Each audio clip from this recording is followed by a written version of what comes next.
Comenzar a grabar. Ya. Adelante. Muy bien, comenzamos. Muy buenas noches a todos. Quiero dar cordialmente las buenas noches a toda la querida carrera de historia. Saludar en primer lugar a nuestra primera autoridad, al licenciado Ludwig Cayo, director de la carrera. Saludar a todos los colegas de nuestra querida carrera, absolutamente a todos los docentes que conforman la carrera de historia de la UPEA. También, por supuesto, saludar a todos los estudiantes, al centro de estudiantes, en primer lugar, a la cabeza del centro de estudiantes, a todos los estudiantes y a todo el estamento estudiantil en este nuevo aniversario, en esta actividad que hemos preparado para esta noche, en coordinación con varios colegas. Queremos agradecer a nuestro colega Ricardo Acebey, que nos ha ayudado en la elaboración de los afiches. Queremos agradecer a la licenciada Alejandra Choque, quien ha sido también, es la encargada de poder participar y de poder elaborar los formularios de inscripción. Recordarles que esta actividad va a tener la certificación y les pedimos también que se inscriban en los formularios elaborados para este motivo. Bueno, después de haber emitido nuestro saludo, queremos comenzar el evento de esta noche, dedicado exclusivamente a poder tratar sobre la obra de Alcides Arguedas, pensador, historiador y destacado intelectual boliviano de comienzos del siglo XX, difundiendo sus nuevas investigaciones, es decir, investigaciones recientes. Cuando menciono que son investigaciones recientes, debemos mencionar el antecedente de que el año 2019, justo antes de la pandemia, la carrera de literatura de la Universidad Mayor de San Andrés, en conjunto con la Fundación Patiño, organizó un evento grande al que estaba a la cabeza también el licenciado, el doctor Clever Cárdenas, sobre los 100 años de la publicación de Raza de Bronce, una novela icónica dentro de la literatura boliviana y, por qué no decirlo, dentro de la literatura latinoamericana, como la novela fundacional del indigenismo.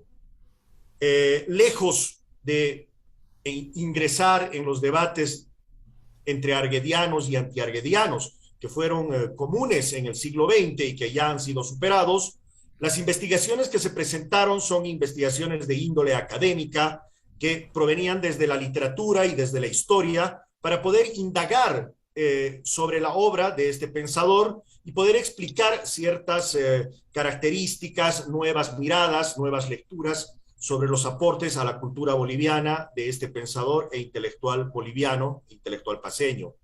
Vamos a comenzar esta noche justamente con el doctor Clever Cárdenas, docente, investigador, destacado investigador en la Universidad Mayor de San Andrés y también docente en la carrera de Historia de la UPEA. Estimado Clever, tú como coordinador, ex coordinador del Instituto de Investigaciones, tuviste la oportunidad de organizar este evento en una primera instancia el 2019. Entonces, te vamos a ceder la palabra para poder ver esta primera investigación del doctor Clever Cárdenas sobre la novela, la obra de Alcides Arguedas, Raza de Bronce, una novela polémica desde todos los puntos de vista. Estimado Clever, tienes la palabra y puedes proceder con tu exposición. Gracias, Nibardo, gracias a todos. Quiero mandar un saludo muy afectuoso a nuestro director de la carrera, el licenciado Ludwig Cayo, al centro de estudiantes, el universitario Franklin Mamani, al comité organizador de los festejos del aniversario de la carrera, que está representado en esta sala, también a todos los asistentes, estudiantes, personas interesadas en estos temas. Es para mí realmente un gusto estar en esta sala con todos ustedes. Muchas cosas se han dicho sobre Raza de Bronce, muchas cosas y muy complicadas, ¿no? Basta recordar de que un destacado representante del partido de gobierno, el que fue viceministro de descolonización, Félix Cárdenas, que lamentablemente no es mi tío, digamos, eh, dijo el 2012 o 2011, si no me equivoco, dijo que a propósito de la currícula habría que pensar, currícula escolar, habría que pensar en excluir eh, obras o novelas con contenido racista, ¿no? Y puso en primera Buenas fila noches, licenciado. a Raza de Bronce. Puso en primera fila a Raza de Bronce. ¿Y qué es lo que pasó con cuando Raza de Bronce entró en la primera fila de la literatura que debía negarse? Abrió un debate, ¿no? Casi estábamos a los 90 años de la publicación por primera vez de Raza de Bronce. Y de repente volvía el debate sobre Raza de Bronce, si era una novela pertinente, si era una novela, como dicen todos los, como dicen muchas personas, una novela con contenido racista, o qué tipo de novela era. Y precisamente el otro debate era quién era Alcides Arguedas, ¿no?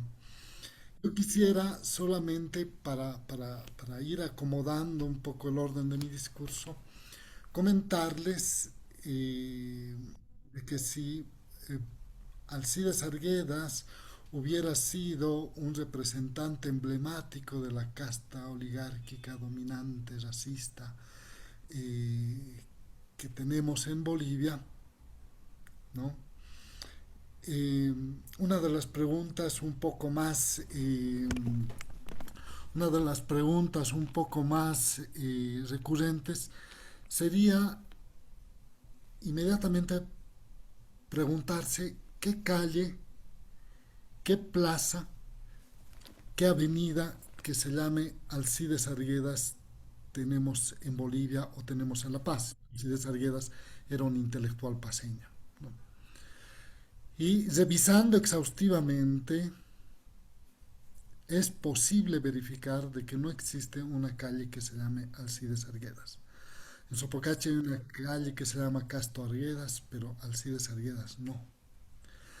Entonces, la pregunta es, si él era el representante de la casta oligárquica dominante, ¿por qué no tiene una calle teniendo tantos méritos? ¿No? Ha escrito una de las primeras historias de Bolivia, ha escrito Raza de Bronce. Raza de Bronce es considerada en el ámbito latinoamericano una de las primeras novelas indigenistas, es decir, es una novela importante dentro del corpus de la literatura latinoamericana, ¿no? Y Raza de Bronce es también una de las novelas más controvertidas. Junto a Clorinda Mato de Turner con Aves sin Nido, Raza de Bronce son las dos novelas que inauguran el indigenismo. Entonces la pregunta es, ¿qué pasó con Raza de Bronce o qué pasó con su autor para que sea considerado un escritor que sea definido como un escritor racista, ¿no? Y creo que una de las cosas que hace importante a la novela es, primero, percatarnos de que las lecturas que se hicieron de Raza de Bronce, en muchos casos y en muchos sentidos, han sido lecturas sesgadas, ¿no? Han sido lecturas sesgadas y han sido lecturas que no la han puesto en su lugar. Para que tengamos una idea más o menos peregrina, voy a comentarles un poco las circunstancias de la primera edición de esta novela, ¿no? Eh, Raza de Bronce ha sido publicada en 1919. Ha sido publicada en 1919. En 1903, no, en 1903 se había publicado, o sea, 15 años después, antes, se había publicado Guatawara. Guatawara es la primera novela, una de la primera novela de Alcides Arguedas, y es una novela que está escrita en un estilo costumbrista. Está escrita en un estilo costumbrista Y en ella se narra, nuevamente Arguedas lo que hace es denunciar, ¿no?, el asesinato y la violación de una indígena por parte de los patrones. Vamos, Entonces los patrones violan a la indígena, esa es la novela denuncia, pero al mismo tiempo anuncia que los indígenas, exacerbados y enojados por ese gesto de violencia, decidieron ir a hacer justicia por mano propia y mataron a los hacendados. El asesinato, la victimación de los hacendados es descrito en Guatawara con pelos y señales, así con un poquito más y nos salpica la sangre. Y la novela, como les digo, está narrada en un estilo costumbrista, eso lo destaca muy bien Antonio Cornejo Polar. ¿Qué es lo que diferencia Raza de Bronce de esa primera novela? El primer gran punto de diferencia y el gran punto que genera una distorsión y una relación diferente entre estos dos textos, que tienen además una distancia de más de 15 años, es que, eh, es que por haber publicado Guatawara, Alcides Arguedas, las puertas de la sociedad paseña se le cierran, ¿no? Las puertas de la sociedad paseña están cerradas y él se siente más o menos marginado. Tanto así que entra en un afán depresivo y se va a vivir a Francia una temporada larga. Allí escribe su otra obra cumbre, que es Pueblo Enfermo, y escribe otras cosas, se forma en el oficio de escritura, se conoce con los naturalistas franceses y reescribe a lo largo de ese periodo de tiempo, no sabemos si constante o intermitentemente, Raza de Bronce, ¿no?, la nueva novela. ¿Por qué? Porque Guatawara había sido duramente criticada y resistida por la sociedad paseña. Entonces él está escribiendo, reelaborando, trabajando sobre su obra cumbre. Él considera de que esa es una de su novela más importante. Y cuando llega, bueno, llega a La Paz, había anunciado estando en La Paz de que tenía una novela, que estaba casi lista, que no sé qué, se encuentra con un escritor, con uno de los escritores más importantes de su momento, Armando Chirveches, el que escribió la candidatura de Rojas, La Casa Solariega. Se encuentran en una tertulia, ¿no? Chirveches le anuncia que una casa editorial muy importante paseña había lanzado un concurso para publicar la mejor novela del momento. Entonces Chirveches, que era un escritor de trayectoria, era un escritor ya famoso en ese momento, Arguedas era un joven,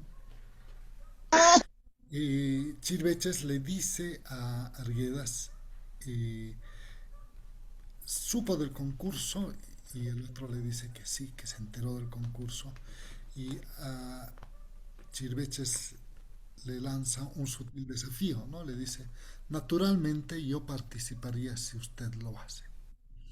Entonces, frente a ese desafío, Arguedas agarra su novela y la reescribe o la reelabora.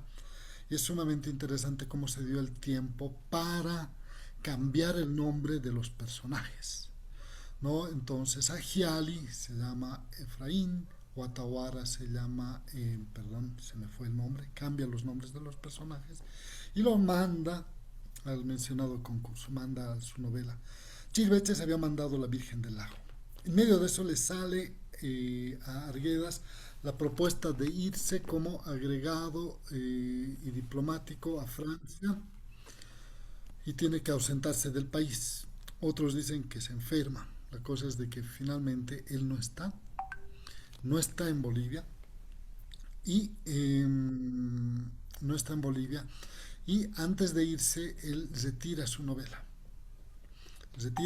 del concurso, parece que en devolución de gentilezas Chilveches también lo hace. Sin embargo, las dos novelas, Raza de Bronce y La Virgen del Lago, se publican por la editorial que había lanzado el concurso Raza de Bronce en 1919 y La Virgen del Lago en 1920, ¿no?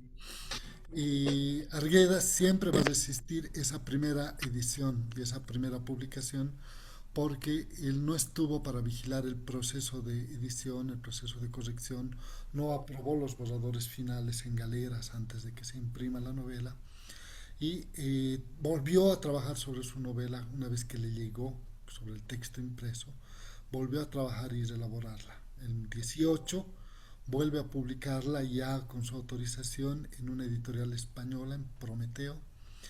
La editorial usa un papel que para Villegas es barato, usa un papel muy barato y la novela no tiene mucha circulación. Sí circula en los círculos intelectuales, pero no masivamente. Y entonces Arguedas igual la resiente un poquito y finalmente vuelve a trabajar sobre la novela. Entonces en esas 12, en esas tres ediciones hay muchos cambios. Vuelve a trabajar la novela y publica la edición definitiva en 1945, con una nota aclaratoria, ¿no? Entonces, en la nota aclaratoria, él dice que su novela se ha publicado en 1919 y que conforme iba pasando el tiempo, la novela había despertado en la sociedad la necesidad de hacer justicia a los indígenas. Entonces, como la novela había despertado la necesidad de hacer justicia a los indígenas, él veía y leía su propia novela como una novela que había logrado algo de una reivindicación pro-indígena y celebraba que en 1945 se iba a organizar el Congreso Indigenal, un Congreso Indigenal, ¿no? En 1940 se celebra el Congreso de Pascuaro y en 1945 se organiza un Congreso Indigenal aquí en Bolivia, ¿no? Y dicen, bueno, pues estamos en un camino que se está avanzando, los indígenas ya tienen derechos, ya no es como antes a lo que mi novela testificaba. Su historia de Bolivia igual es muy controvertida y finalmente, de todos modos, pese a lo interesante que es la novela, Arguedas es resistido, como les digo, por la sociedad paseña. Les voy a leer un fragmentito de lo que él dice en sus diarios, en la Danza de las Sombras. Y él dice así textualmente a propósito de la novela. No obstante el convencimiento de la grandeza de este mi libro, desde el primer momento vi que algo faltaba, algo indefinible, pero que encerraba la materia de una obra aceptable. Este es el libro que más me ha preocupado y me ha hecho trabajar, pues desde ese año 1904 en que se publicó El Bosquejo, hasta que volvió a aparecer en 1919 bajo otro título, no he dejado de pensar en él con una angustia dolorosa que se hizo obsesión en mí y que habría durado todavía si ciertas circunstancias de inoportuna recordación no me hubiesen obligado a publicarlo cuando menos lo pensaba. 15 años he madurado el plan de esta obra, durante 15 años la he venido arreglando dentro de un plan de ordenación lógica, encajando en él episodios de que fui testigo o que me refirieron. Cada una de estas páginas ha sido escrita en diversas circunstancias de mi vida. Sobre Arguedas y Raza de Bronce se escribió demasiado, pero en esta referencia que Arguedas hace sobre su propio acto creador en La Danza de las Sombras, se encuentra cifrada la importancia que tuvo para él su novela Cumbre. No solo se explica grosso modo que tuvo para él la novela Cumbre, todo el esfuerzo, no solo explica grosso modo, perdón, todo el esfuerzo puesto en su escritura, sugiere también la peculiar circunstancia de su primera edición y sobre todo apela a la existencia de un referente que tuvo su correlato con la realidad. De hecho, la conjugación de la primera certeza, 15 años de trabajo, con la última afirmación, permite comprender que si bien la novela está afincada en un referente, también responde a un esfuerzo creador que linda con la obsesión. Basta recordar que el autor hizo bastantes correcciones y enmiendas a la primera edición publicada por González y Medina el 2019 y a la edición definitiva que se publicó en Buenos Aires en Losada. Estamos pues frente a una novela que es resultado de un trabajo de escritura obsesivo en su factura, estricto con su propuesta y que marcó un antes y un después en nuestra literatura.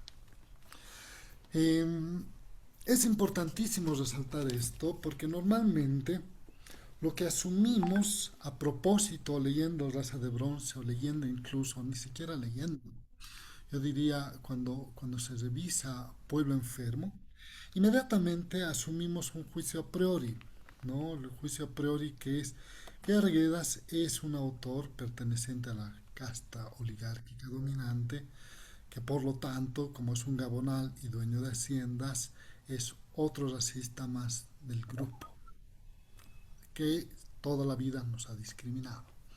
Sin embargo, ¿no?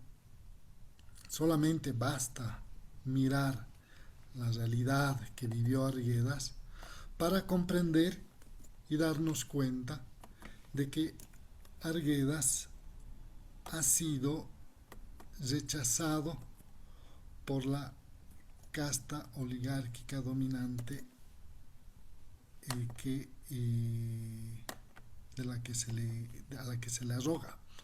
Tanto así, como les decía, que nunca no podemos encontrar en Bolivia una calle que se llame Alcides Arguedas. Y es por el rechazo. ¿Por qué él es rechazado? Revisando toda la literatura escrita por él, contra él y todo el tema. Arguedas es un sujeto moderno y eso lo permite leer particularmente su novela, ¿no? Su novela ya tiene índices modernos, cosa que la casta oligárquica dominante de la que él viene no lo es. Tanto así que Zabaleta Mercado va a referirse a la casta, esa casta, va a referirse como una sociedad premoderna todavía, ¿no? ¿Por qué es premoderna esa sociedad? Si seguimos el argumento de Arguedas y el argumento de Zabaleta Mercado, es moderna porque es un tipo de sociedad que ha aprendido a vivir de las rentas de la tierra, es decir, es una sociedad feudal. Es una sociedad feudal, ha aprendido y ha vivido de las rentas de la tierra, es decir, de explotar a los indios que viven en sus tierras. No estoy diciendo que Arguedas no lo hizo, o la familia de Arguedas no lo hizo, pero es una sociedad que ha vivido de eso. Y cuando esa sociedad vive de la explotación del indígena, Arguedas en sus intervenciones políticas cuestiona esa intervención. Y digamos, especulando un poco, podríamos decir, no necesariamente por muy humanista, sino por muy moderno.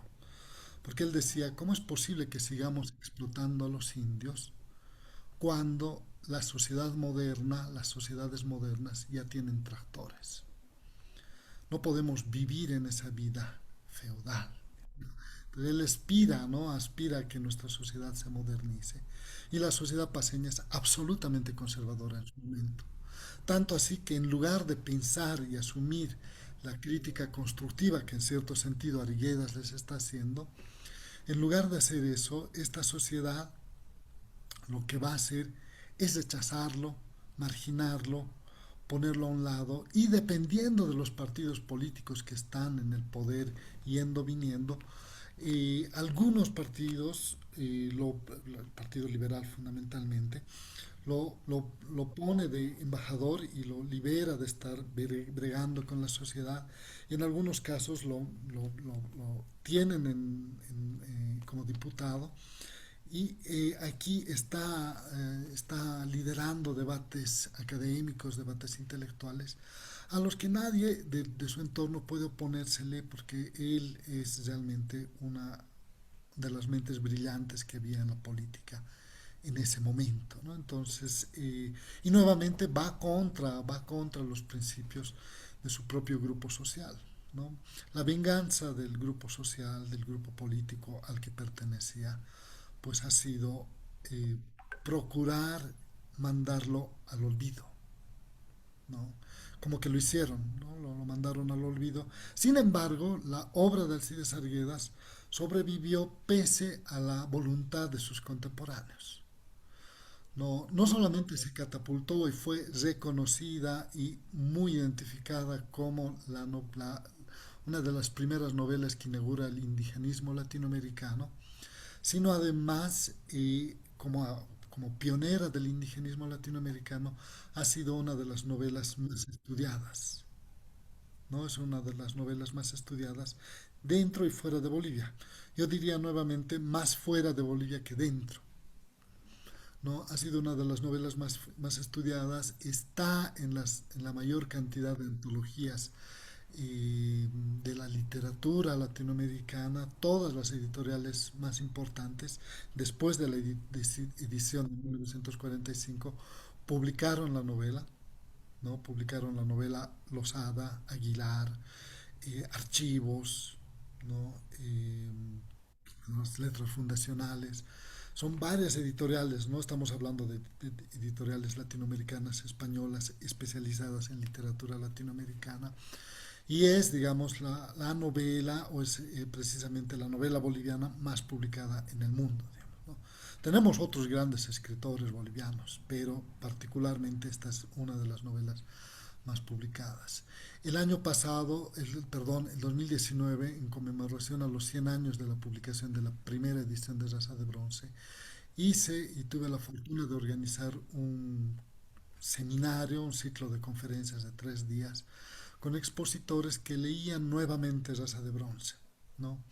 Es interesantísimo cómo las nuevas generaciones, los nuevos críticos literarios, abordan Raza de Bronce ya desde otras perspectivas, ya no necesariamente desde esa perspectiva muy vinculada al indigenismo, muy vinculada al retorno a la tierra, sino más bien desde otras cosas que el texto viene y ofrece, ¿no? Desde la construcción de las expectativas hasta la construcción de los héroes, digamos, han sido debatidos en ese momento. Y nos muestran nuevamente una novela que es relativamente vital, pese a los 100 años de su existencia. Es una novela que todavía es conflictiva, es controversial, pero como les decía nuevamente, lo controversial de la novela tiene que ver un poquito más con el título y con la impresión de algunas personas que sin leer la novela la critican, ¿no? Sin leer la novela. Yo creo que es fundamental leer la novela para poder encontrar un punto de vista crítico, ¿no? Y cuando hablo del punto de vista crítico me refiero no precisamente a ser criticones, sino a tener un pensamiento crítico, ¿no? Un pensamiento constructivo que tiene que ver formalmente con las cuestiones disciplinarias, ¿no? Con las cuestiones disciplinarias, con la disciplina académica particularmente. Y creo que eso es lo que puedo decir por el momento y creo que el tiempo se me está acabando, entonces nos pasaremos nomás. Creo que podemos dejar el resto para las preguntas y los comentarios. Quiero dar la bienvenida a nuestro director, al licenciado Ludwig Cayo, que hace rato lo he visto en las ventanas. Es una alegría para nosotros estar en el contexto de este festejo del aniversario, los 12 años de la carrera de historia. Es un momento importante, es un momento que es digno de resaltar, porque para nuestra carrera ha sido, ¿no? Ha sido algo difícil de construir. Llegar a este punto siempre es complicado, siempre ha habido problemas, pero los estamos superando poco a poco y creo que estas organizaciones de actividades académicas son muy, muy importantes. Y sobre todo esta intención de conmemorar, celebrar el aniversario de nuestra carrera es importantísimo y precisamente por eso felicito a nuestro director, el licenciado Luis Cayo, a quien antes de pasar la palabra a nuestro siguiente expositor le voy a pedir que nos dé unas palabritas de saludo y nuevamente le doy la bienvenida. Estimado director, por favor, tiene la palabra.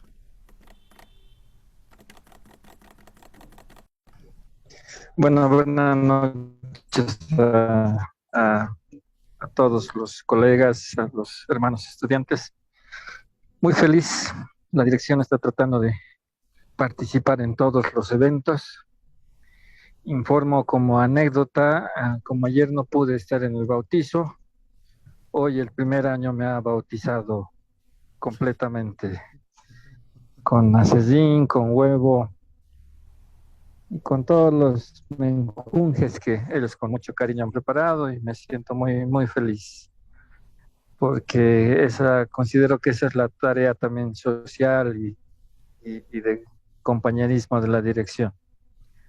Como docente sé que a veces hay distintas responsabilidades, pero no podemos estar ajenos al cariño, a las expresiones de nuestros estudiantes, sea quien fuera, pertenezca al paralelo que pertenezca. Entonces me siento muy feliz.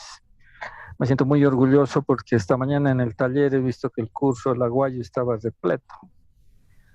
Repleto. Veo la lista de participantes de este evento y es grande, grande. Y eso es una luz que ustedes dan a esta dirección para seguir en la misma línea, en tratar de consolidar este proceso de institucionalización, en brindar a los estudiantes oportunidades de capacitarse y dotar a nuestros colegas docentes de los recursos suficientes para que puedan enriquecer a nuestros compañeros. Muchas gracias, querido doctor Kleber, quien en este tiempo, aparte de ser asociación, ha sido un hermano impulsor de este proceso. Muchas felicidades a los organizadores del evento y que siga adelante todo este tipo de actividades en beneficio de todos nosotros. Muchas gracias por la invitación y como siempre, creo que se está quedando como mi lema: todo lo que hagamos es por historia, con historia y para historia. Muchas gracias, muchas gracias. Muchas gracias, señor director. Bien, pues entonces siempre grato saber de que está siendo un éxito nuestra semana aniversario. Felicitaciones a nuestra carrera, creo que nos merecemos todos un aplauso. Ahora sí voy a presentar a nuestro siguiente expositor. Es el licenciado Nibardo Rodríguez, docente e investigador, ha sido docente investigador de la carrera de Historia muchas veces, ha sido coordinador de nuestro Instituto de Investigaciones, es docente investigador también o docente de la carrera de Historia en la UMSA, y él participó del seminario que nosotros habíamos organizado con una ponencia muy linda, muy, muy brillante, con material muy novedoso. Entonces, para mí es un orgullo presentar a mi colega, Nibardo Rodríguez. Por favor, Nibardo, tienes la palabra. Muchas gracias, Kleber. Agradecer nuevamente por las palabras emitidas. Bien, el tema que les voy a presentar, como Kleber ya ha anticipado, es una investigación realizada hace algún tiempo ya, justamente el 2019, para presentarla en el contexto del festejo de los 100 años de Raza de Bronce, de Alcides Arguedas. Quiero sentar de entrada dos ideas que las considero principales para todos los estudiantes, para todos los que están asistiendo a este evento. En primer lugar, la novela Raza de Bronce, desde la perspectiva de investigadores de la literatura, como historiadores que trabajan no solamente historia intelectual, sino también historia política o relacionada de forma interdisciplinaria, consideran que el punto más alto de Alcides Arguedas como pensador, como intelectual, es definitivamente la novela Raza de Bronce, así como el punto más conflictivo, más bajo tal vez de su carrera, en el sentido de la animadversión que le causó en todo sentido, es Pueblo Enfermo.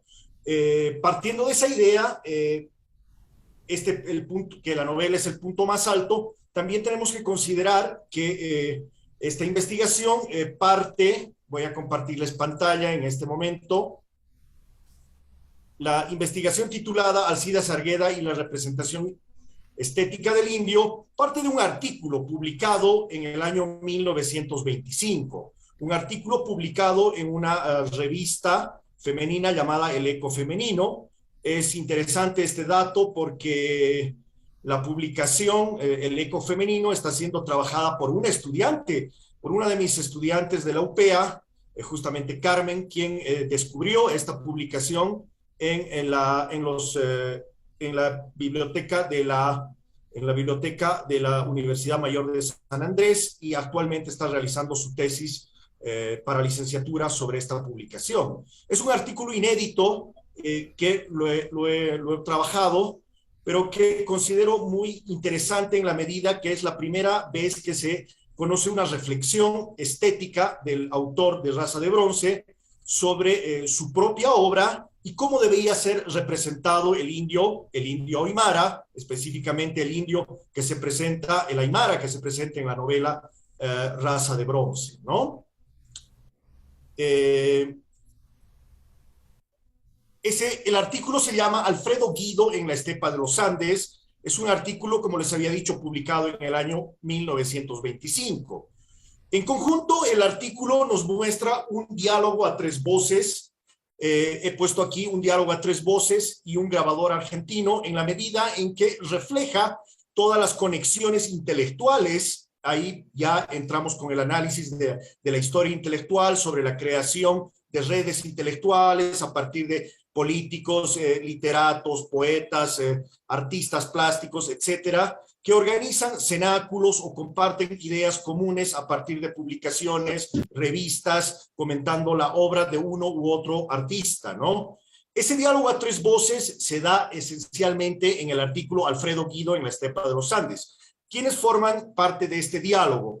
Esencialmente el autor, que es Alcides Arguedas, por supuesto, conversando con dos intelectuales, uno español, José Francés, que es uno de los críticos de arte más importantes que existe en los años 20, en la década de los años 20 hasta la década de los años 30 en España. Un destacado crítico de arte, novelista, intelectual de primera, ligado a la generación, no del 98, sino es la generación posterior en España, que más bien se llama o es conocida como la generación del regeneracionismo español, ¿no? El segundo intelectual es Carlos Lesca, un intelectual argentino que radica en París y que es muy amigo, muy cercano de Alcides Arguedas. En el artículo se comenta que el gran intelectual José Francés había sugerido la idea de que la novela de Alcides Arguedas sea ilustrada por los grabados de un artista argentino, que en este caso es Alfredo Guido, que es el grabador argentino que les menciono aquí. ¿Quién era Alfredo Guido? Alfredo Guido es posiblemente uno de los artistas plásticos y grabadores influenciados por las ideas de Ricardo Rojas y de un indianismo muy particular que se da, un movimiento que se da en la Argentina, conocido a través de varios representantes. Quizá Guido, si no es parte de los teóricos de este movimiento, más bien es Rojas el teórico de este movimiento argentino, pero sí es uno de los grandes representantes del rescate de las culturas andinas, del rescate de la cultura quechua, de la cultura aymara. Alfredo Guido estuvo en el año 1924 y 23 recorriendo Bolivia y tiene una colección de grabados que lo convirtieron en famoso en París y prácticamente en toda Europa, que se llama Estampas de Tiahuanaco o Estampas de Bolivia, ¿no? Una colección de aguafuertes muy, muy famosa. Este autor, este grabador argentino, triunfa en España en la exposición, en una exposición famosa que se produce en España, y es justamente el crítico José Francés quien va a recomendar que este argentino debería haber ilustrado el libro de Alcides Arguedas. Entonces, Alcides Arguedas, a un pedido de Carlos Lesca, del intelectual argentino, escribe el famoso artículo Alfredo Guido en la estepa de los Andes, donde desarrolla sus ideas estéticas partiendo de dos elementos. ¿Qué elementos necesitaría un artista para representar estéticamente al indígena y específicamente al indio aymara? por un lado, y quién debería representar o qué tipo de artista debería ser el llamado a representar a esta figura del indígena. Para Alcides Arguedas, el razonamiento que tiene, y hay que aclararlo muy bien, es la reflexión de un intelectual de principios de siglo, muy influenciado por ideas propias del pensamiento liberal, positivista de principios de siglo. Entonces hay que comprender que es una mirada paternalista, evidentemente, es una mirada que se conmueve por la figura y el sufrimiento del indio Aymara, pero es una mirada que marca distancia. Es el intelectual, aunque hay que decirlo claramente, que fisonómicamente y, racialmente, el mismo Alcides Arguedas tiene todos los rasgos y todas las características de un Aymara. Pero él marca la distancia con el indio Aymara y más bien tiene una mirada paternalista, se conmueve por el dolor del indio y en sus reflexiones vamos a encontrar que él nos describe varios elementos de tipo moral para representar al indio. He anotado varios elementos en los cuales Alcides Arguedas describe cómo debía ser representado el indígena, a partir de las características morales. Estas características morales que describe Alcides Arguedas son las mismas características con las que él lo ha retratado literalmente en su novela, pero en este caso reflexiona sobre la posible representación estética a partir de una representación plástica. Estamos hablando de un grabado, de una pintura, estamos hablando de una creación artística diferente a la de la literatura. Es decir, Arguedas está dando ideas para que la representación de la novela pase a la representación plástica, es decir, a la representación de grabados, de cuadros, etcétera, etcétera. ¿Cuáles son estos elementos morales que menciona Arguedas? En primer lugar, la autosuficiencia. Arguedas, en primer lugar, hace una reflexión de tipo histórico, recordemos que él es historiador, en la que reflexiona sobre la capacidad del indígena de ser autosuficiente. El indígena boliviano tiene la capacidad de tener sus propios alimentos, de hacer su propia vestimenta, de ser un ser que construye su casa y que prácticamente no necesita del mundo civilizado, del mundo de los blancos, ¿no? En alguna manera, él muestra esta autosuficiencia como una característica racial. Hay que tomar en cuenta que la élite intelectual paceña de comienzos de siglo, a partir del censo llevado a cabo por Manuel Vicente Vallivian en el año 1900, donde afirmaba que la raza aymara y quechua se iban a extinguir. Imagínense, esa era la idea que tenían los liberales de comienzos de siglo. Mira a esta raza como autosuficiente, pero en un proceso de extinción. Esa era la idea de los intelectuales positivistas de la época de Alcides Arguedas. Entonces, el primer rasgo característico, el primer rasgo moral o la primera característica que nos muestra es esta autosuficiencia. El segundo elemento que menciona Alcides Arguedas al representar al indígena es el de soledad o aislamiento. Alcides Arguedas, al igual que cualquier otro intelectual de la época o cualquier otro personaje citadino, tenía una mirada de que el indígena era un ser solitario, que era un ser aislado. Me pongo a pensar cómo nos miran los argentinos, hasta han escrito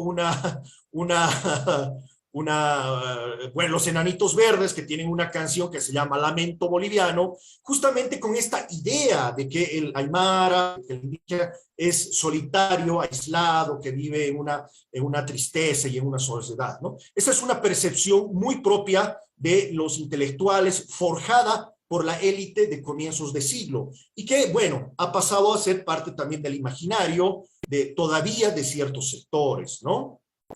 Una idea muy interesante, la que menciona Arguedas, siempre muy contradictorio, muy polémico, es la del desdén u orgullo. Él menciona, al igual que lo tiene retratado en su novela, los personajes de la novela Raza de Bronce, muestran cierto desdén u orgullo para los blancos, ¿no? a los que los consideran explotadores. Recuerden que el personaje principal de la novela es asesinado, la muchacha es asesinada, y justamente genera una rebelión en los pobladores de la novela, en la novela Raza de Bronce. Entonces, el orgullo también de la raza está presente, es un rasgo característico de la aymara. Si por un lado es desdeñoso con el blanco explotador, con el español o con la civilización, es también muy orgulloso. El orgullo de la aymara está reconocido por Alcides Argueda. Hay una cuarta característica que nos muestra Alcides Argueda, que es la derrota o el ensimismamiento. Pero esta derrota o ensimismamiento, este sentimiento de derrota que presenta en algunos personajes de su novela, también está contrarrestado por la explosividad o la capacidad de reacción, que en otras palabras es la capacidad de rebelarse. El indio o el indígena, sea quechua, sea aymara, puede aguantar, puede asumir un momento de ensimismamiento a causa de la derrota. Los 500 años de conquista española han generado en él un ensimismamiento cultural muy fuerte, pero esa capacidad de ensimismarse en la derrota también le otorga la capacidad de reventar en un momento determinado, la capacidad de rebelarse frente a la opresión, sea de los españoles, sea de los señores dueños de las haciendas ya en el siglo XX, de los cuales eran ellos los pongos de las haciendas, ¿no? Entonces, la capacidad de rebelión, que está perfectamente escrita en la novela, también Arguedas la menciona como un elemento para ser representado. Fíjense ustedes cómo es contradictorio Arguedas, podemos mirarlo desde muchas perspectivas, ¿no? Otro de los elementos morales que nos presenta Arguedas es el de la profunda religiosidad. El indio aymara para Arguedas es un ser extremadamente religioso, posee una sensibilidad muy fuerte con la naturaleza. En la novela hay un pasaje muy, muy interesante, por ejemplo, donde él nos muestra, por ejemplo, la religiosidad andina a partir de la presencia simbólica de un cóndor, o cuando los personajes están contemplando el Illimani, que es otra de las escenas que a mí me parece fabulosa, o cuando contemplan el lago Titicaca. Entonces hay una religiosidad muy, muy profunda en el hombre andino, en el aymara, que Alcides Arguedas la reconoce y que considera necesaria para poder plasmarla de forma plástica cuando el indígena tiene que ser representado. Pasemos al segundo punto. ¿Cuáles serían las condiciones artísticas para representar al indio? Alcides Arguedas, como buen intelectual de su época, considera que no cualquier artista puede representar al indígena boliviano, porque no cualquiera tiene los elementos que vamos a ver a continuación. Y encuentra en la figura y en la idea del intelectual y del grabador y del artista Alfredo Guido al artista idóneo para poder representar. Eso no significa que en Bolivia ya existían en esa época artistas tan reconocidos como el mismo Arturo Borda, que ya había hecho representaciones del indio aymara, pero que Arguedas las deja de lado. Recordemos que Alcides Arguedas está viviendo el año 1925 en París, entonces está desvinculado de los movimientos culturales, artísticos que están pasando en Bolivia, y más bien sus ideas provienen de Europa en relación directa con intelectuales y artistas que están triunfando en Europa en ese momento. Vamos a los puntos que menciona Alcides Arguedas sobre que tienen que poseer los artistas que quieran representar al indígena. Temperamento reflexivo es una de las primeras ideas que lanza, ¿no? Y que encuentra que Alfredo Guido tenía un temperamento muy reflexivo. Si nos vamos a la parte teórica, Alfredo Guido es seguidor de la escuela indigenista en la Argentina, es seguidor y discípulo de alguna manera del autor de Eurindia, que es Ricardo Rojas, que es un gran ensayo en el cual los artistas argentinos comienzan a revalorizar la cultura quechua, la cultura las culturas latinoamericanas y que comienzan a plasmarlas en su obra. Una de las grandes obras de Alfredo Guido, y que es muy polémica, por ejemplo, se llama La Chola Desnuda, que es de alguna manera una provocación al cuadro del famoso Velázquez, que es La Maja Desnuda, que ustedes han debido ver. La Chola Desnuda es justamente una de las grandes producciones estéticas de Alfredo Guido. Entonces, el temperamento reflexivo está plasmado en la ideología o en las ideas que tiene en ese momento Alfredo Guido a partir de formar parte del grupo que se aglutina en torno al manifiesto de Eurindia, que es ese manifiesto indigenista que quiere conectar y reflejar las culturas americanas con Europa, ¿no? Ausencia de reminiscencias clásicas o académicas. Esta es una reflexión muy importante de Alcides Arguedas, porque se refiere esencialmente a que el indígena tiene que ser, los parámetros estéticos para ser representados tienen que estar lejos de los parámetros de belleza que presenta la academia clásica, ¿no? Recordemos que los parámetros estéticos en la pintura provienen esencialmente de la Grecia antigua, ¿no? Cuando uno entra a la academia de arte, lo primero que le enseñan es que los modelos de belleza provienen de la Grecia clásica. Esta idea, por supuesto, no es una idea tan antigua, sino que más bien en el mundo occidental se la retoma del Renacimiento. En Europa, en el Renacimiento, los pintores a partir de Leonardo da Vinci, Miguel Ángel, todos vuelven su mirada hacia el mundo clásico para encontrar la belleza, ¿no? Entonces, para representar al indígena boliviano, al indio aymara, etcétera, etcétera, él decía, hay que alejarnos un poco de ese ideal de belleza. Y en ese aspecto tiene mucha razón Arguedas, porque nosotros como quechuas, como aymaras, no somos griegos, ¿no? Sería un error representar a una aymara con la apariencia de un personaje de la mitología griega. Otras cualidades, ausencia del color. Quizá esta parte es un poco relativa a la sensibilidad que tiene Arguedas. Es un hombre muy pesimista, todo lo ve en blanco y negro, y no ve la necesidad de representar al indígena en color. Por eso las aguafuertes de Guido le habían parecido extremadamente acertadas en la representación. El sentido de la realidad es muy importante en la medida en que Alcides Arguedas ve al indio como una figura derrotada, como una figura vencida, y que se va a extinguir, y que hay que tener dolor o compasión por el indio, ¿no? Es una figura paternalista la que tiene Arguedas sobre el indio aymara. Entonces, él pide a los artistas que representen que vean la realidad del indígena boliviano, ¿no? Para él, la realidad en el año 1925, como para gran parte de los intelectuales, era que era una raza que se encontraba en extinción. Eso lo decía el censo boliviano, ¿no? Entonces, hay que interpretar a partir de un análisis como historiadores, un análisis histórico, y comprender las ideas de Arguedas en su contexto. El abandono del romanticismo está igual ligado a la no idealización del indígena, ¿no? Mirarlo en su realidad. ¿Cuál era su realidad para Arguedas? La realidad de dolor, de desesperación, de sumisión, pero también de rebelión. Es decir, toda la realidad que él describe en la novela Raza de Bronce. Y por último, no olvidar el paisaje andino. Para Arguedas, el hombre era parte del paisaje, el paisaje era parte del hombre.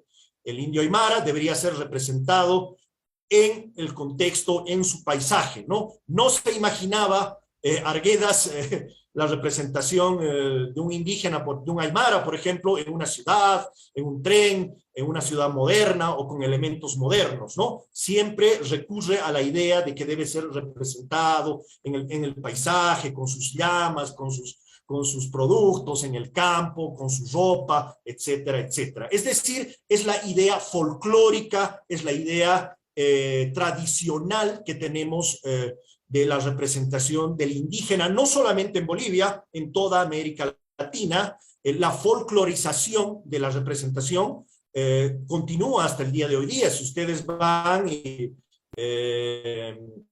ven, por ejemplo, en el Google, la representación de de indígenas mexicanos o de los mexicanos, por ejemplo, les van a mostrar un indígena mexicano representado en su paisaje, ¿no?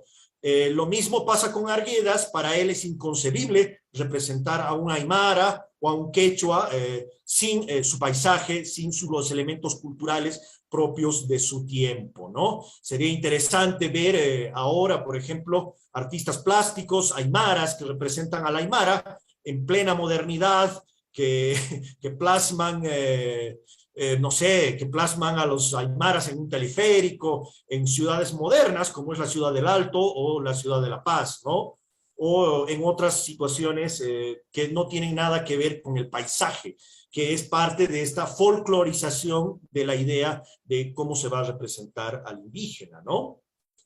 Bueno, para ir resumiendo y para ir cerrando también el asunto, las ideas centrales que hemos expuesto, Alcides Arguedas, como les digo, entabla un diálogo a partir de un artículo que se llama Alfredo Guido en la Estepa de los Andes.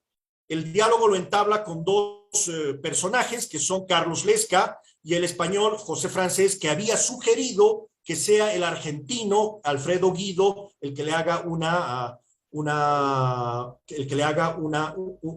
le ilustre la novela que había sido publicada en Valencia en el año 1924, porque era el mayor exponente de la raza. Entonces, Alcides Arguedas escribe su artículo donde podemos encontrar sus reflexiones estéticas, ¿no? Donde nos muestra dos elementos. En primero, cuáles serían los elementos morales para representar al indígena, ¿no? Autosuficiencia, soledad o aislamiento, desdén, orgullo, derrota, ensimismamiento, pero también capacidad de rebelarse, explosividad o capacidad de reacción y, por supuesto, religiosidad.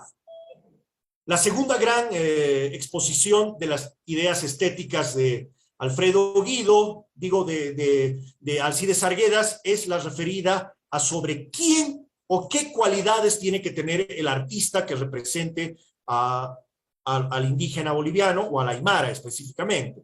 Y él nombra varios elementos: temperamento reflexivo, ausencia de reminiscencia clásica o académica, ausencia del color, sentido de la realidad, abandono del romanticismo y sobre todo ser representado en el paisaje andino, ¿no? Como si el indígena tampoco pudiera estar en tierras bajas, por ejemplo, ¿no? Es un poco la idea que tenía Arguedas. De todas maneras, todas estas condiciones las encuentra ¿en quién? Las encuentra en un artista argentino, en el rosarino Alfredo. No sé, estimado, si tengo todavía tiempo o a cuántos minutos estoy, si pudieras darme... Un minuto más tendría, estimado. Ah, perfecto, perfecto. Bueno, yo creo que tenemos bastante concurrencia, van a salir muchísimas preguntas y vamos a ir respondiendo. Quiero leerles quizá la última parte para que ustedes puedan ver la idea que tenía Alcides Arguedas sobre el argentino Alfredo Guido y cómo él quería que sea el que pueda representar de forma estética, plástica, lo que él había escrito con su pluma. Leamos el párrafo para poder ver la magnitud de las ideas de Arguedas en 1925. Por eso, dice, si alguna vez me fuera dado buscar un intérprete para Raza de Bronce, seguiría el consejo del eminente crítico español, refiriéndose a José Francés, por supuesto, y llamaría al que ha grabado eternamente estas aguas fuertes, Alfredo Guido. Alcanzaría con su buril, se refiere al buril de grabado, lo que no pudo obtener el escritor con su pluma, refiriéndose a sí mismo, ¿no? Y a su novela. Aquí es muy humilde Alcides Arguedas. Haría llorar al mundo. Esta última frase de haría llorar al mundo es la idea que nos transmite Alcides Arguedas sobre la necesidad de compadecerse, de tener una mirada compasiva, una mirada más paternalista frente al mundo indígena que en su mente y en el año 1925, como ya lo he dicho y lo recalco, las élites pensaban que era una raza y era un pueblo que se estaba extinguiendo, ¿no? Entonces, bueno, queda a manera de epílogo, tal vez contarles que en el año 1944, Alcides Arguedas, ya muy enfermo de salud, viaja a la ciudad de Buenos Aires y al parecer hay convenios, le invitan para que dé unas charlas, ¿no? Sobre todo para que dé unas charlas sobre su gran novela que es Raza de Bronce, y la editorial Losada lo compromete para poder hacer una tercera edición, que es la edición definitiva. No existe otra edición después de esa. Está la primera edición boliviana, después está la segunda edición valenciana y la tercera edición Losada, que es la edición definitiva. Alcides Arguedas nunca logró contactarse con Alfredo Guido. Desgraciadamente, Alfredo Guido es posiblemente uno de los ilustradores más representativos de la Argentina y de América Latina. La figura que ustedes conocen del gaucho como representación del gaucho argentino ha sido forjada esencialmente por Alfredo Guido. Nunca la historia no nos ha dado la oportunidad de este encuentro entre Alfredo Guido y Raza de Bronce, y hasta el día de hoy, les digo, no existe una edición ilustrada de la gran novela Raza de Bronce, que tiene el mérito de ser la novela fundacional del indigenismo en América Latina, a pesar de su autor, Alcides Arguedas, por lo polémico de algunos de sus pensamientos. Muchas gracias.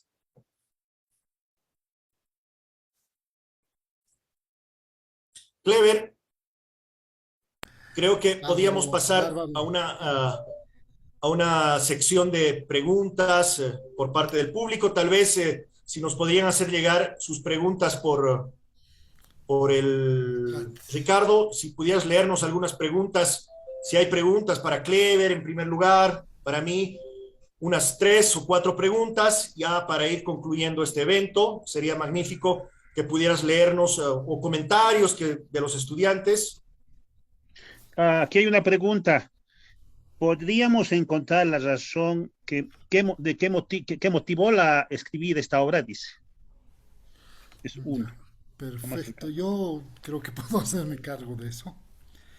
Les voy a leer un fragmentito de un texto que hemos publicado. La publicación de Guataguara significó para el autor un roce conflictivo con el Partido Liberal. Tal como señala Juan Albarracín Millán en Arguedas, la conciencia crítica de una época de 1979, la novela tenía su sustrato en la noticia de un levantamiento indígena que fue efectivamente motivado por la violación de una indígena en una hacienda cercana al lago Titicaca.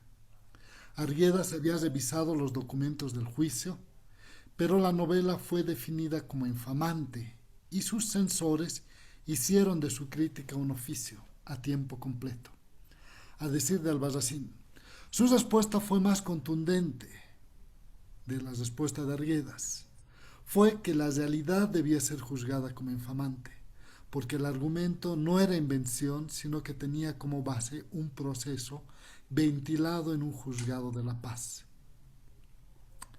Frente a la crítica y a su obra de juventud, Arguedas quedó dramáticamente afectado y aceptó lo inevitable. Se marchó a París, instalándose allí como en una especie de autoexilio.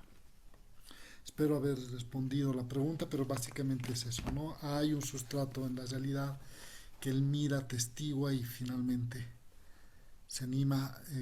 Muchos, los entusiastas dicen, se anima a denunciar, probablemente solamente se anima a ser público, digamos, ¿no? Con el toque de la ficción. Sí, Clever, gracias. Yo también quisiera responder a la pregunta. Yo soy de los que me inclino a pensar comparto con todos los críticos, todos están de acuerdo que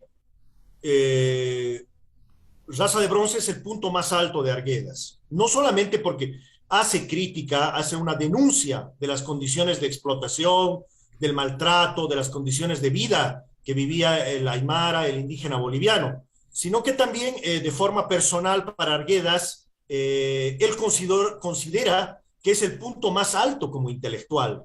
Es la novela que marca profundamente su vida, ¿no? Entonces, definitivamente la motivación, por un lado, responde a móviles sociales de su tiempo, de su época, de las condiciones de vida de un sector de la población que está viendo, que él conoce, pero también parten de una motivación personal, ¿no? Arguedas es un hombre conflictuado, se lo ha llamado la generación de la amargura, se le ha llamado de todo, se le ha llamado racista, todo, pero a pesar de todo, él es el fundador de la novela indígena. Entonces, esa dualidad, esa capacidad de poder tener varias facetas, creo que es fabulosa y que también va de la mano de la motivación personal que pudo tener Arguedas para consigo mismo y con su conciencia, ¿no? Muchos de sus críticos le dicen, ¿cómo este hombre va a ser racista si tiene cara, si él mismo es un aymara? Véanle la cara, ¿no? Y eso es verdad, ¿no? Arguedas estaba tan conflictuado en su relación como intelectual de la élite en ese momento con lo que estaba pasando en nuestro país y con lo que continúa pasando en nuestro país, ¿no? La presencia de un autorracismo muy fuerte, muy extendido, y esa no aceptación que tenemos los bolivianos de lo que nosotros mismos somos. Es decir, quechuas y aymaras, indígenas y mestizos en la inmensa mayoría, ¿no? ¿Alguna Alejandra, por pregunta, favor, tal su vez? pregunta. Sí, buenas Alejandra. noches, Hola. licenciados, buenas noches, doctor. Tenemos aquí una pregunta que indica, ¿qué significado tiene la novela para los indígenas actualmente? ¿Cuál es el Clever. significado de la novela? Se está refiriendo a Raza de Bronce para los indígenas hoy. Sí, perfecto. La novela es el testimonio de un momento, ¿no? De nuestra historia, de un momento en que los personajes, los actores políticos, los intelectuales, pensaban algunas cosas un poco más vinculados por su, ¿cómo le podemos decir eso? Pues un poco más relacionada al modo como pensaba su propia época. En esa medida, la novela nos revela más bien cómo piensa un intelectual pese a su época, ¿no? Pese a su época, pese a las precondiciones, a los prejuicios existentes en su época, él va a entrar a juzgar a los autores de su época, la, eh, la generación de la amargura, ya lo dijo Nibardo, digamos, va a entrar a cuestionar y ese cuestionamiento le va a costar pues una especie de exilio de su propio grupo social. Si Nibardo quieres completar un poco más. Sí, sí. Bueno, muy interesante la pregunta. Estoy viendo que es de Janet. Definitivamente la novela tiene mucha importancia, no solamente para los indígenas quechuas, aymaras, guaraníes, sino para todos los bolivianos, porque es parte de nuestra historia. Como lo dijo Clever, es el reflejo, es la fotografía social de un momento determinado, que es comienzos del siglo XX, durante los gobiernos liberales, ¿no? Todos deberíamos leer esta novela. Hay un prejuicio terrible entre los intelectuales bolivianos de descalificar la obra de Arguedas en su totalidad, pero lo más terrible es descalificar sin haber leído. Yo los recomiendo personalmente leer la novela a todos, ¿no? Y cada uno que saque su conclusión y que vea si como bolivianos esta novela es parte de nuestra historia y si puede servirnos para ayudar a comprender fenómenos tan terribles como son el racismo, la explotación de nuestra gente por nosotros mismos, que somos la misma gente. Eso es lo más terrible. Sí, Otra pregunta. sí, hay una pregunta de Alex Quispe que dice, ¿Alcides Arguedas era creyente en algún dios o religión y qué le inspiró a escribir el texto? Gracias. Bueno, como todos los habitantes paseños de su época, fundamentalmente como todos los miembros de la élite urbana, era católico, ¿no? Y obviamente, ¿qué es lo que le inspiró a escribir la novela? Yo pienso, ¿no? Que hay algo de rabia frente a la injusticia que atestigua ¿no? Y eso es un gran detonante para escribir una novela que finalmente pues les duele precisamente a todos a los que estaba dirigida la novela, que son la élite, ¿no? O sea, ellos se dan cuenta de que están siendo juzgados, criticados y cuestionados, están siendo puestos en entredicho. Creo que ese es uno de sus mayores logros, ¿no? Igual creo que Clever ha respondido perfectamente esa parte. Yo quisiera responder una pregunta muy interesante que estoy viendo en el chat, eh,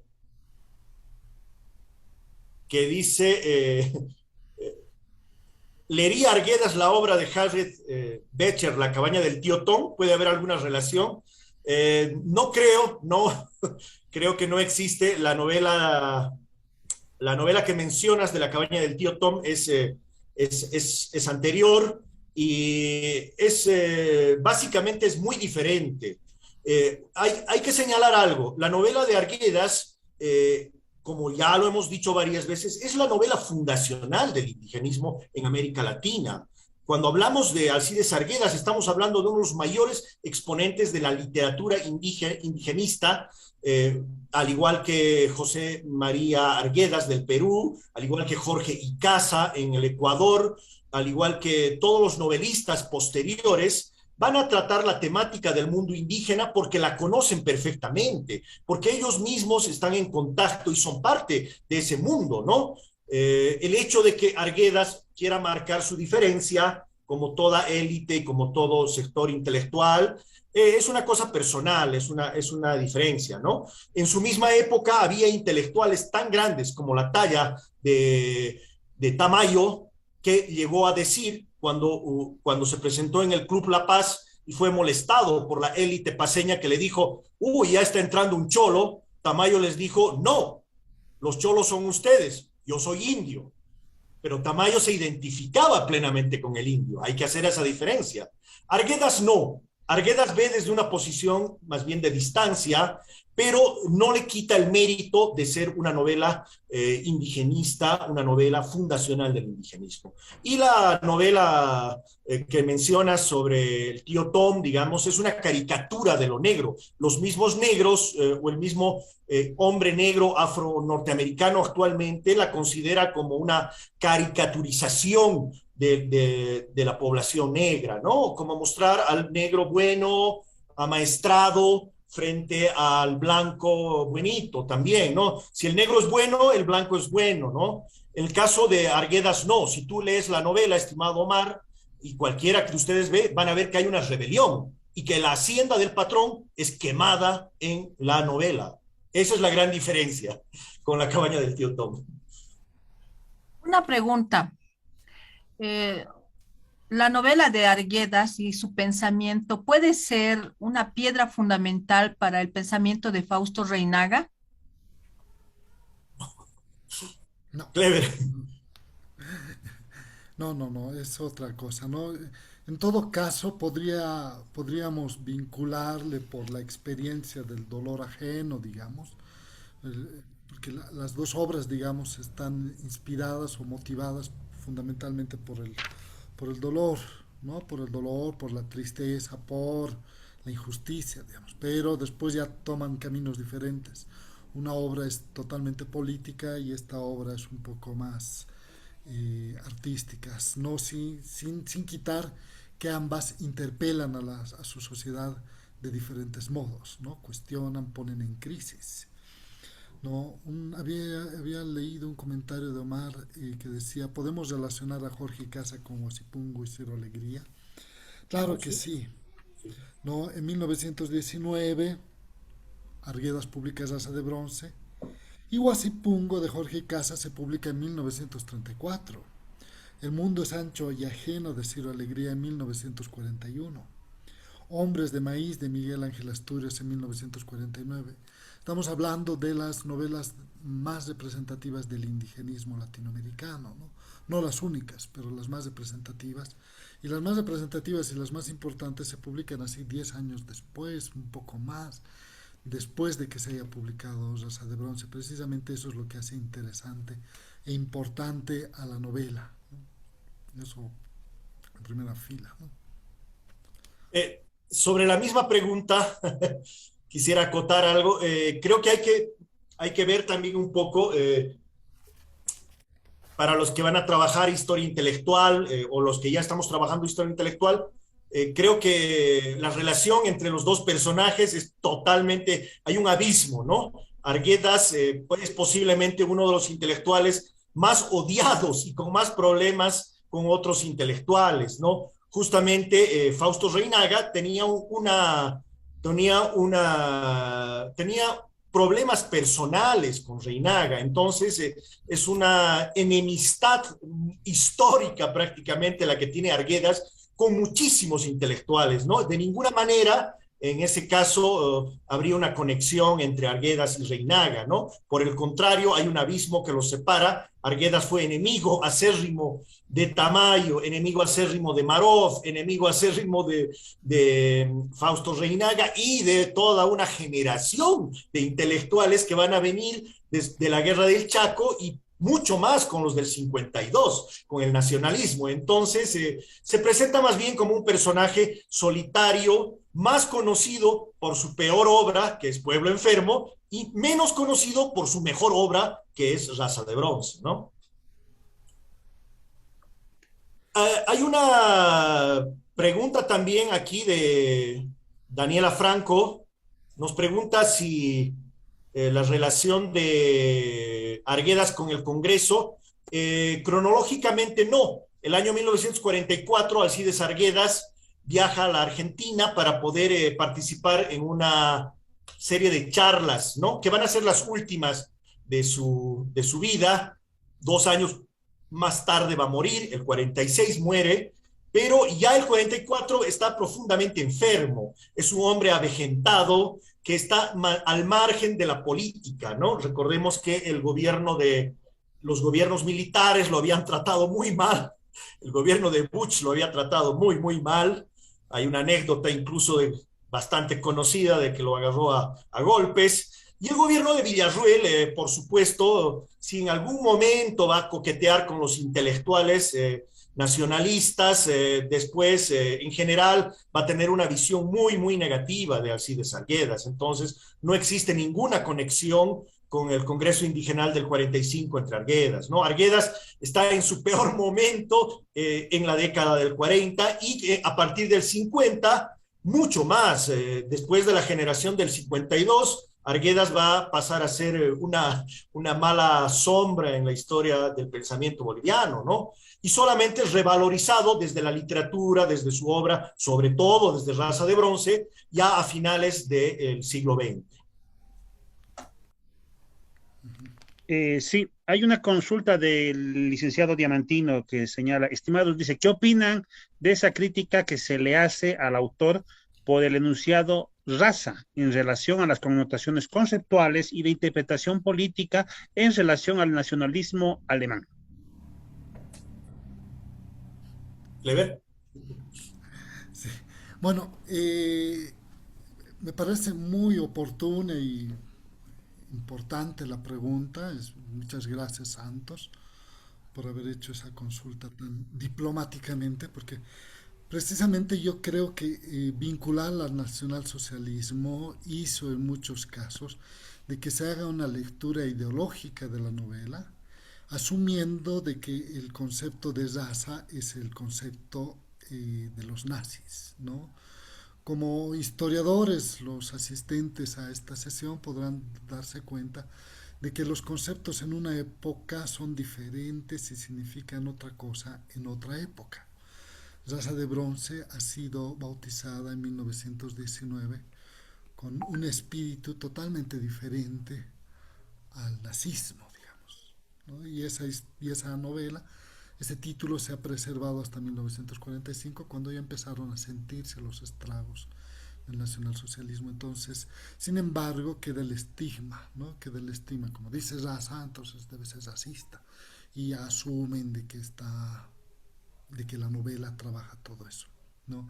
Hay una crítica muy interesante que la hace Elizabeth Monasterios y Rosario Rodríguez, cuando leen a propósito y leen entre líneas a propósito de lo que ellas clasifican o definen como las deslealtades del narrador. Si hay algo de crítica al indígena en la novela, dicen las autoras, está, esta se ve en algunos momentos en esos deslices del narrador, que sí expresa un razonamiento que puede criticarse o puede cuestionarse como deslealtad, dicen ellas, ¿no? Porque claro, mira muy críticamente y mira en algunos contextos muy... La palabra despectiva no es la más adecuada, pero mira muy desde arriba, digamos, como un todo narrador de principios del siglo XX, ¿no? Los narradores de principios del siglo XX son narradores autoritarios, dice el Guillermo Mariaca, porque asumen ellos la autoridad de su voz de narrador. Sí, no sé qué opinas tú, Nibardo, de eso. A mí me parece una pregunta sumamente interesante. Sí, concuerdo contigo, Clever. Creo que la cuestión racial no pertenece a Arguedas, es parte del periodo. Eh, Recordarles que desde finales del siglo XIX, desde mediados del siglo XIX, en realidad, la filosofía positivista en el mundo y en América Latina es la filosofía dominante y se justifica el desarrollo de la civilización occidental a partir del predominio de una raza, en este caso la raza blanca o la raza bueno, europea, bueno, las razas europeas, hay varias razas, ¿no? Germánicas, anglosajonas, etcétera. Entonces, la misma civilización europea y occidental se justificaba a sí misma como ser la raza superior en relación a razas inferiores que existían, a las cuales decían que iban a desaparecer, ¿no? El siglo XX era anunciado como el siglo de la desaparición de las otras razas, ¿no? Aymaras, todos los indígenas tenían que desaparecer y dejar campo a la raza blanca, a la raza anglosajona, aria, occidental, que era la única llamada a la civilización, ¿no? La historia nos ha demostrado que eso, bueno, es un error, pero inmenso, oceánico, ¿no? Y por el contrario, creo que la raza aymara está más presente que nunca. El mismo Arguedas y toda su generación, me imagino el conflicto emocional que habrían tenido, porque ellos mismos eran aymaras, ¿no? O sea, era una cuestión muy particular, la repetición de ideologías como el positivismo en intelectuales latinoamericanos que tenían que desdecir su mismo origen para poder repetir los paradigmas que se dictaban desde Europa. Eh, Sí, Una quisiera Hay algunos consulta. comentar algo comentarios. más al respecto, que es una cuestión bien interesante. Has remarcado muy bien esto del positivismo en la época, me parece fundamental para comprender el contexto y el momento de la enunciación, del momento en que se produce la novela. Yo quisiera completar la respuesta de esto desde una perspectiva un poco más anecdótica también, ¿no? En 1970, fines de los 70 más o menos, se reúne la Comisión de las Naciones Unidas contra las Drogas, ¿no? Una de las primeras reuniones. Y en esas reuniones deciden condenar a la marihuana y a la coca como como drogas y prohibir su uso en el mundo, ¿no? Entonces la comisión se reúne, porque los bolivianos protestamos, se reúne y dice, no, pues nosotros tenemos un uso tradicional y todo el tema. Y entonces la comisión, ¿no? ¿Cómo se le dice eso? De un modo muy afable, muy buena gentes, digamos, estos señores, dicen, ya, vamos a hacer una pausa solo para Bolivia, es decir, Bolivia y Perú. Bolivia y Perú están autorizadas a producir coca para consumo tradicional de las poblaciones indígenas durante 20 años, de los 70 a los 20, ¿no? Entonces los 20 años ya han pasado hace mucho tiempo. Nos autorizaron a producir coca. ¿Por qué? Porque ellos calculaban lo mismo que decía Nibardo, que en 20 años iban a desaparecer los indígenas y por lo tanto el consumo tradicional de coca también iba a desaparecer y ya no era necesaria una autorización para el cultivo de hojas de coca. ¿Qué es lo que ha demostrado el paso del tiempo? El consumo de coca se ha extendido más bien tradicionalmente, ¿no? Se ha extendido y ahorita habemos muchos que aculicamos y el consumo no ha desaparecido, ¿no? Entonces es sumamente interesante eso porque vemos de que esos criterios positivistas de principios del siglo XX que aparentemente ya han sido superados siguen manejando en parte la política internacional. Yo creo que Arguedas hace eso, ¿no? O sea, todo gran intelectual presenta problemas, no necesariamente soluciones, presenta problemas que se mantienen latentes a lo largo del tiempo y en esa medida Raza de Bronce o la reflexión que inaugura Raza de Bronce nos sigue diciendo cosas porque el problema mismo que él expone no se ha superado. Una Perfecto. consulta, licenciados. Richard Jerónimo Cuentas hace una pregunta para todos. Dice, la novela Raza de Bronce, permítame, la novela Raza de Bronce de 1910 en un análisis sociológico mostró la realidad del indio. La pregunta es, ¿cuál era la esencia real de esta obra que Alcides Arguedas quería mostrar en esta obra?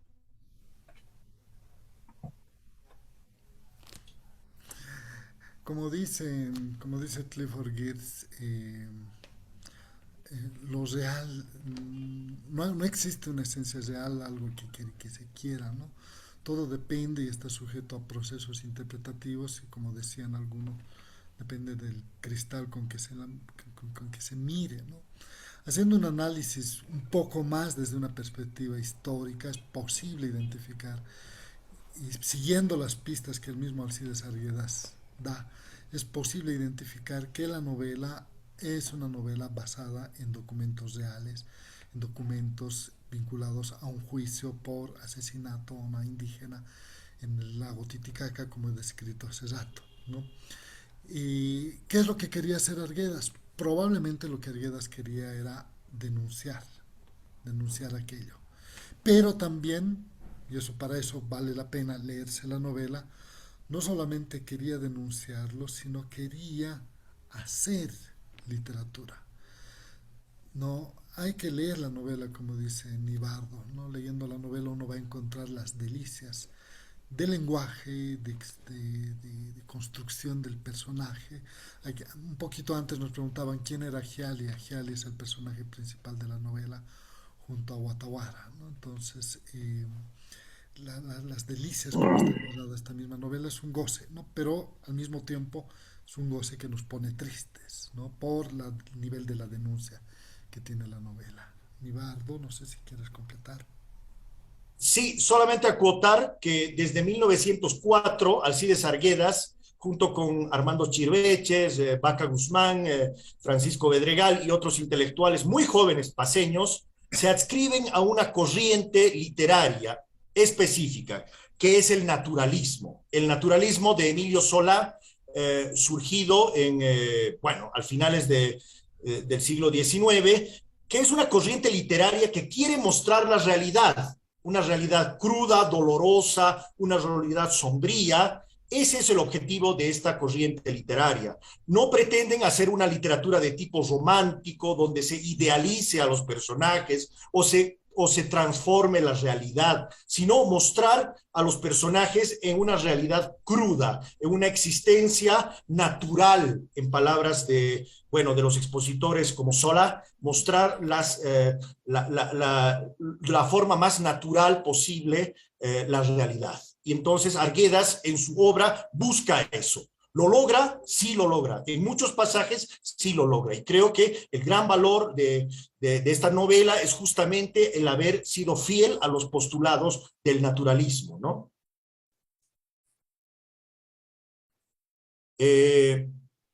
Tenemos comentarios.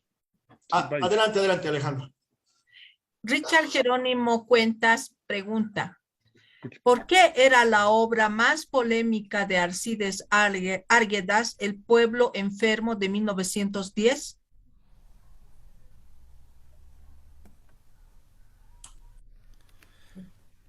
Creo que le estamos... Bueno, Richard también hizo una pregunta sumamente interesante. Un poquito antes, que valdría la pena también rescatarla, que era en la década de los años 20, uno de los varones del estaño fue uno de sus auspiciadores, ¿no? Arguedas fue Simón y Patiño.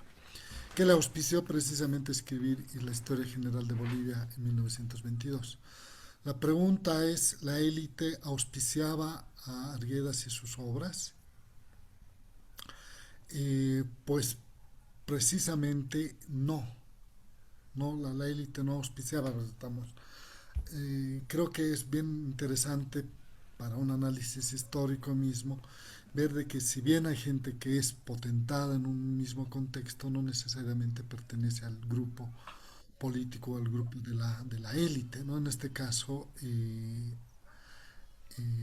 Patiño, si bien tenía mucho dinero y fue uno de los que controlaba, ¿no?, la nación e incluso la política, no compartía con la élite paseña.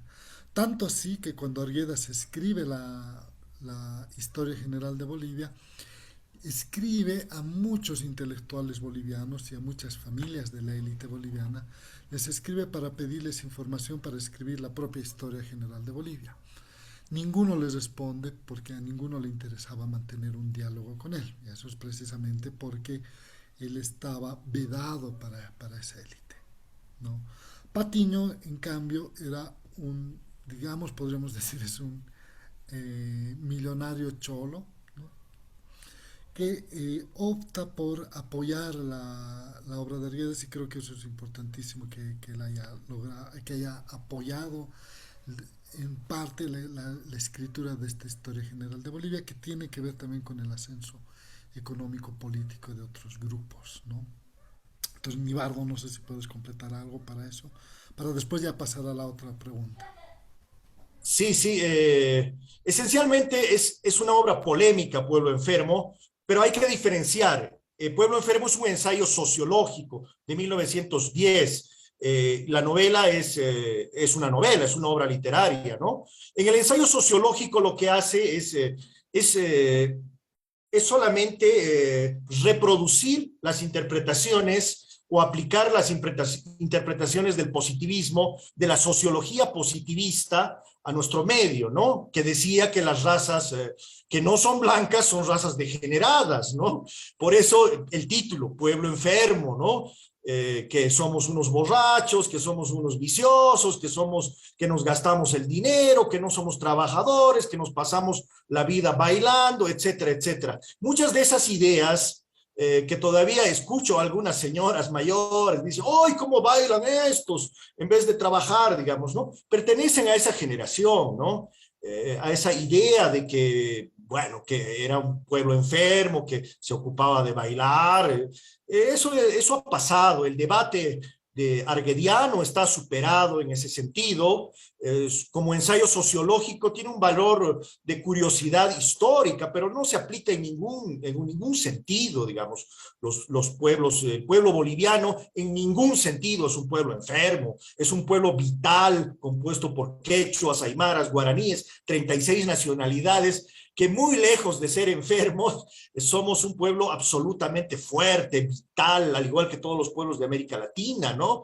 Y que no nos vamos a extinguir y estamos aquí para mucho, mucho rato, ¿no? Entonces, hay que dejar a un lado esa idea, repetir mecánicamente esa idea, ¿no? Arguedas tenía razón, lean Pueblo Enfermo, dicen, ¿no? No, lean Pueblo Enfermo sí, pero también lean Raza de Bronce y háganse una propia idea o con un criterio académico, con un criterio amplio, den su propia opinión sobre estas obras, ¿no? Creo que eso es lo importante.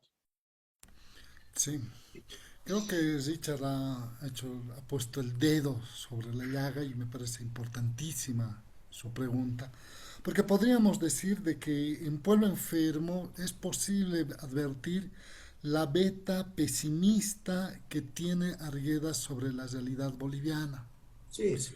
Y cuando estamos hablando de esa beta pesimista sobre la realidad boliviana, esa beta se va a transmitir dentro de su obra misma en un ensayo que es una introspección sobre esta realidad, y es una introspección que es presentada de modo descarnada, perdón, y muy vinculada al determinismo. Sin embargo, habría que en realidad empezar a ver y ver con un poco de cuidado, y que yo por eso parece importantísimo que leamos Pueblo Enfermo, porque esa mirada descarnada no está dirigida absolutamente, completamente, a los indígenas, que para la época de Arguedas, 1910, no tenían ni siquiera derecho a leer,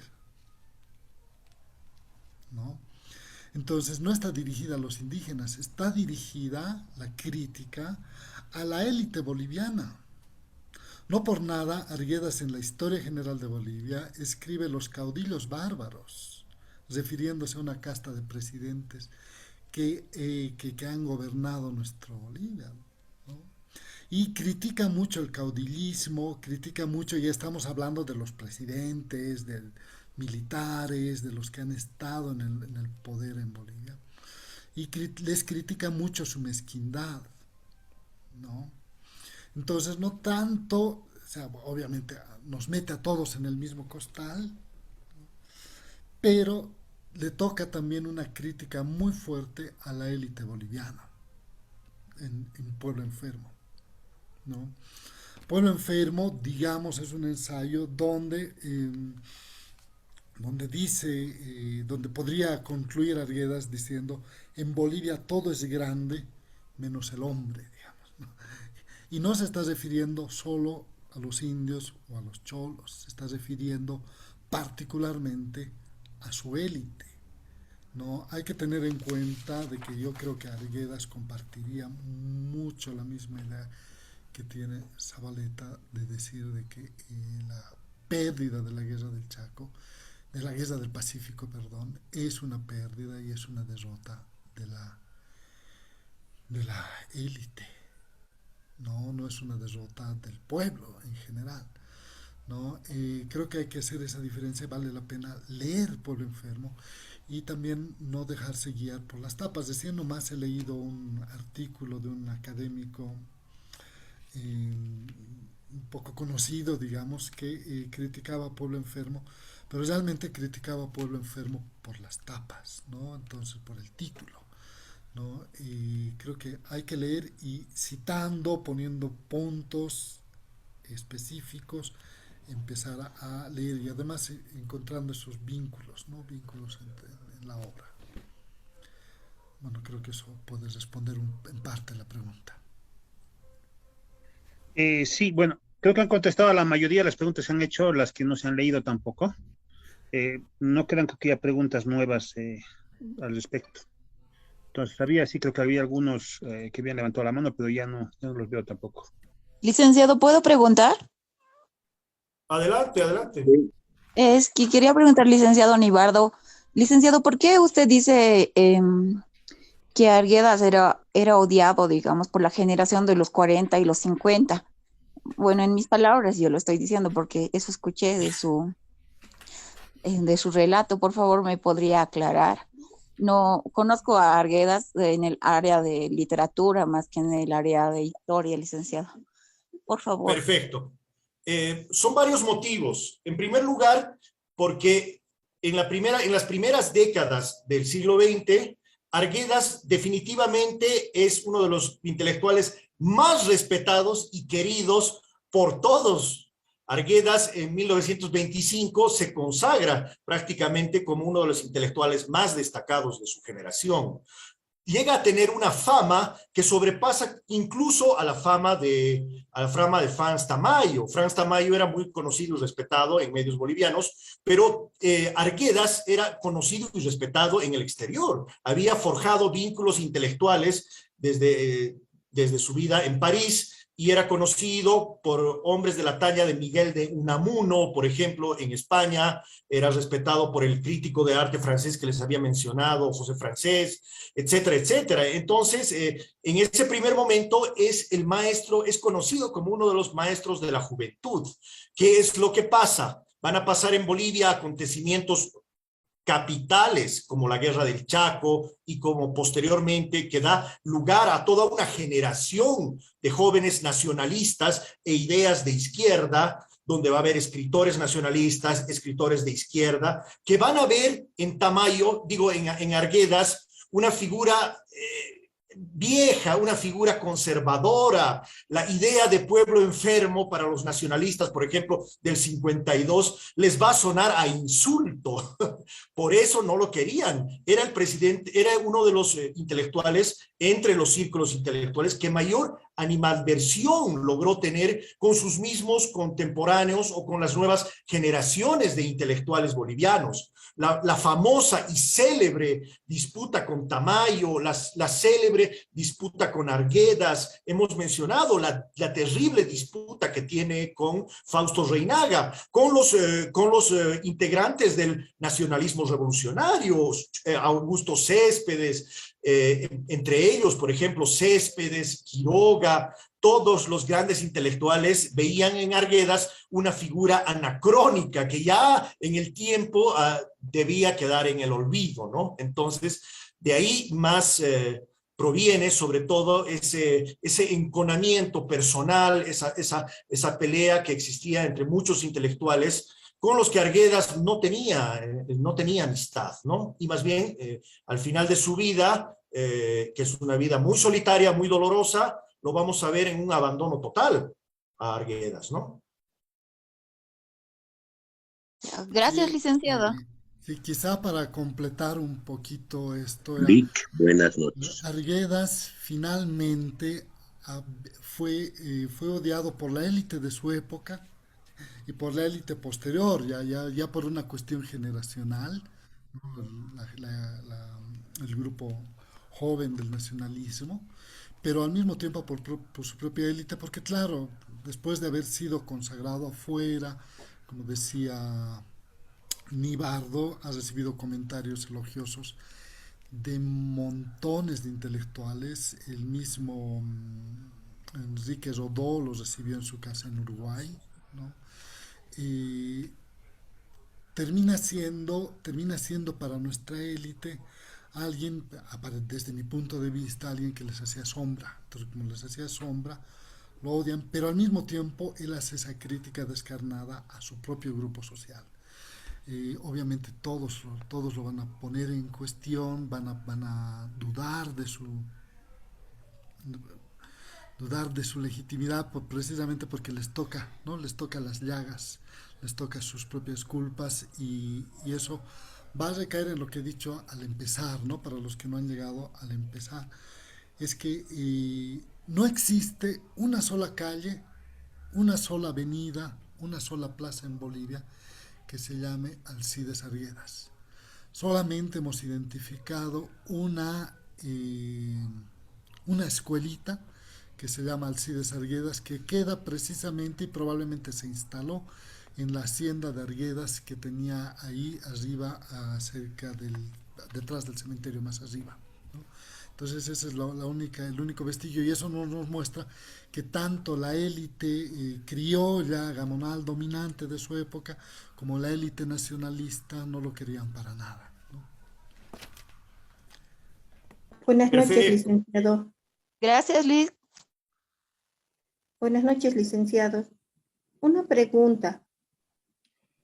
Fausto Reinaga, yo tengo entendido que es más del siglo XX. Yo tengo entendido que Fausto Reinaga ha criticado a su obra, no a él. Él nunca ha tenido encuentros con Alcides Arguedas. No sé, quisiera que me aclaren eso, por favor. Gracias. Sí, esencialmente es una crítica a la obra, pero también partía de rencillas personales, bueno, que no han sido publicadas, que más bien están en otros documentos, o que conocemos por referencias de otros intelectuales cercanos, ¿no? Entonces, va por ahí el asunto de esa enemistad, ¿no? Quizá una de las más conocidas es con la Tristán Marov, que sí tiene varios escritos contra la obra de Arguedas, incluso contra la obra de Arguedas esencialmente, ¿no? Bueno, yo estoy muy contento, estimado público en general, muy orgulloso de haber compartido Testera con Clever, con la calidad de expositor que hemos tenido y con la calidad de audiencia presente. Creo que los estudiantes de la UPEA son para mí magníficos estudiantes, es gente muy valiosa, hemos escuchado comentarios, hemos escuchado preguntas muy interesantes, cosa que me anima a mí a poder plantear, seguir teniendo actividades de este tipo, sin tener miedo de ingresar en la historia intelectual, sin tener miedo de ingresar en personajes polémicos. Podemos hacer un seminario clever sobre la obra de Arguedas, yo creo, ya con mayor profundidad. Yo sé que vamos a tener siempre el apoyo de la gente de la carrera de historia, que está ávida de conocimiento. Sé que hay gente que tiene opiniones muy interesantes en la carrera. Personalmente, en el curso en el que estoy, tengo estudiantes muy ilustrados al respecto, entonces creo que necesitamos seguir, también lo pido a la dirección, a nuestro señor director, a las autoridades respectivas, poder organizar regularmente difusión de investigaciones como la que lo hemos hecho el día de hoy, ¿no? ¿Qué opinas, Clever? Y ya para ir despidiéndonos. Sí, perfecto. No, yo igual, tengo una impresión muy linda. Me ha tocado en muchas ocasiones exponer en seminarios a propósito de este mismo tema. Y en ningún seminario, tengo que ser muy honesto, de los que he participado, ha habido tantas preguntas sobre esta obra, tanto conflicto, pero al mismo tiempo también tanto respeto, ¿no? Estoy muy contento con la OPEA, estoy muy contento con la carrera, y creo que podemos ir viendo el nivel de nuestros estudiantes. Es un nivel con el que tenemos que congratularnos y sentirnos muy felices. Y también creo que a esto se nos cruza un elemento que también es importante. Hemos tenido un periodo de quietud por problemas políticos ajenos a todo esto, que nos ha despertado, ¿no?, las ansias de participar, de estar en conversatorios, de hacer algo, ¿no? Y creo que estamos aquí, eso es una prueba, tener 74 asistentes. No es poco, hemos llegado a los 82, ¿no? Hace un rato. Entonces Sí. no es poco, entonces estamos muy felices y yo creo que todos como carrera nos merecemos un aplauso y para adelante, ¿no? Acojo tu propuesta de que hagamos más actividades como estas y vamos para adelante. No sé si está nuestro director, creo que no, ya no aguantó a estar en la sesión por la cuestión de la señal, él se estaba movilizando, estaba en su Sí. auto, entonces, y llega un momento por donde él vive que no hay mucha señal. No, Antes, no está, entonces sí, por favor, Nivaldo. Antes de despedirnos, estimado Clever, también quisiera no dejar de pasar la oportunidad de agradecer.